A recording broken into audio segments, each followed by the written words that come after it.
And when I looked up survival of the fittest, this is what it said. It says, suggested, Darwin, of course, that idiot, that organisms are best adjusted to their environment and they are most successful in surviving and reproducing. So it's whatever that organism is, they adjust to their environment.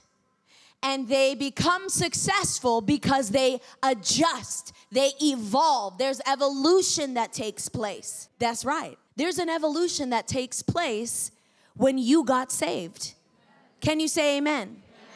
For it is no longer I who lives, but Christ lives in me. That is a metamorphosis. The old Adolis is dead and buried, and from her ashes came about Jesus Christ, who you're looking at right now. I know that sounds crazy, but it's in the Word. He and I are one. So that's why it feels alien. It feels crazy out there. Because you're thinking to yourself, what, do you not see it? You know, there was a Puerto Rican lady from New York that came up to me.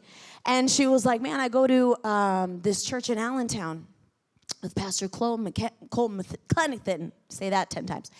And she's like, and you know what? COVID really opened up my eyes to see that I was going to hell. But I loved God.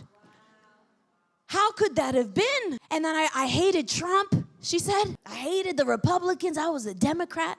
But then COVID just took the veil off of my eyes. And then I began to see, I'm not even saved. And I go into this church and they tell me how to be saved. And Pastor Cole starts talking about the government and the New World Order and the agenda that these government places have. And then it opened up my eyes and I'm thinking everything just changed for me. I have family members that hate my guts because they think that I'm now a Trump supporter. And she's like, which I am. But she's like, for the life of me, I couldn't even, I was so shocked. If I had died in that time frame, I would have gone to hell. And you know, that's a really scary thing to realize as a Christian, that you've been added for 15 years and you weren't even saved. You didn't even get into the thick of it. You were just having a little bit of milk every now and again.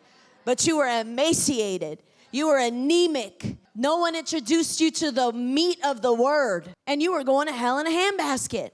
Is that how you say it? Kind of something like that. I tried. So we are alien because we're born again. We're not of this world anymore. We are ambassadors of Christ. Let me tell you what that means. 2 Corinthians 5:20 says, so we are Christ's ambassadors. God is making his appeal through us. God is making his appeal through us. There is no other hands that God has but your hands. There is no other mouth that God has but your mouth. There is no other feet that God has but your feet.